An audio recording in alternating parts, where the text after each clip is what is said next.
अंत समय जब तू चले अकेला, तेरे आंसू नैन ढलकी, फिर रोएगा, फिर फायदा क्या उस रोने का।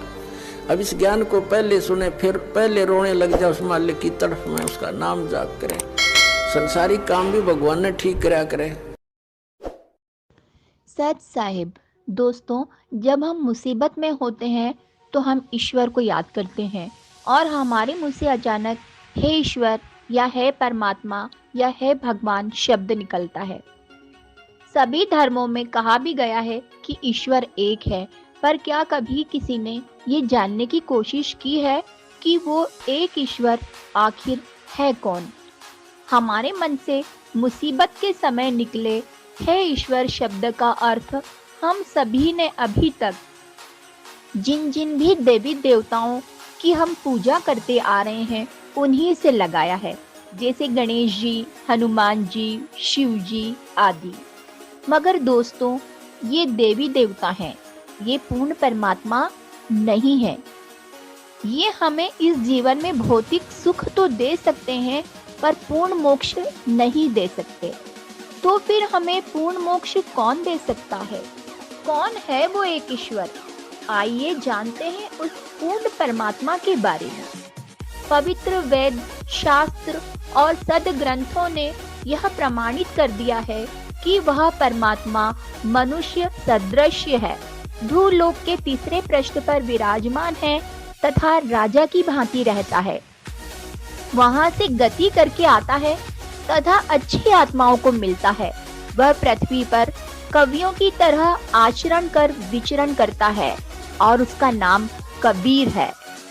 कुल करतार तथा सर्वज्ञ कबीर परमेश्वर आज से 600 साल पहले काशी बनारस में कमल के फूल पर प्रकट हुए थे।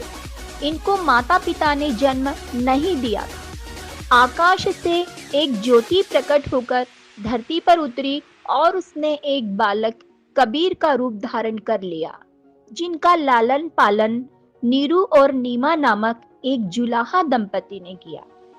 कबीर साहेब के जन्म का संबंध किसी विधवा ब्राह्मणी से जोड़ना एकदम अनर्गल तथा आधारहीन तथ्य है। कुछ तथा कथित चालाक ब्राह्मणों ने कबीर साहेब को विधवा ब्राह्मणी की संतान कहकर विद्वानों को भ्रमित करने का प्रयास किया है। कबीर परमेश्वर 120 वर्ष तक इस पृथ्वी पर रहे। उन्होंने अपने वास्तविक तेजोमय शरीर के ऊपर मानव सदृश शरीर हल्के तेज का बनाकर अपने आप को रखा तथा अपने द्वारा रची सृष्टि का वास्तविक तत्व ज्ञान देकर वे सशरीर सतलोक चले गए। हमको ये बताने के लिए तथा कलयुग में ये सिद्ध करने के लिए कि हु इज गॉड वे यहाँ भटकते ही रहे, पर किसी ने उनको नहीं पहचाना और उन पर बहुत जुल्म किए। Who is God? Kabir is God. Kabir is complete God.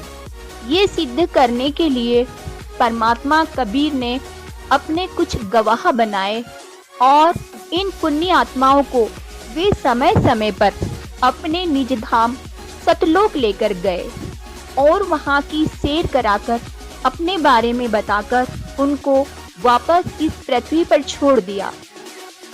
आदरणीय नानक साहेब जी सिख धर्म, आदरणीय मुलकदास जी, आदरणीय घीसा दास जी, आदरणीय गरीबदास जी, आदरणीय दादू साहेब उन पुण्य आत्माओं तथा दृढ़ भक्तों में से एक हैं। आदरणीय नानक साहेब को परमात्मा कबीर बेई नदी पर जिंदा महात्मा के रूप में मिले थे, जहां वे रोज स्नान के लिए जाते थे। परमात्मा नानक साहेब को सतलोक लेकर गए, जहां नानक साहेब ने असंख्य ब्रह्मांडों के सिंहासन पर उन्हीं जिंदा महात्मा को परमात्मा के रूप में विराजमान देखा।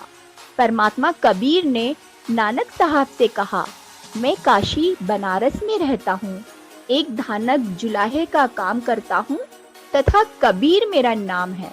तुम वहां आना, सतनाम दूंगा। तीसरे दिन उनको वापस छोड़ा। नानक साहब मोदी खाने में सुल्तानपुर नवाब के यहाँ नौकरी करते थे।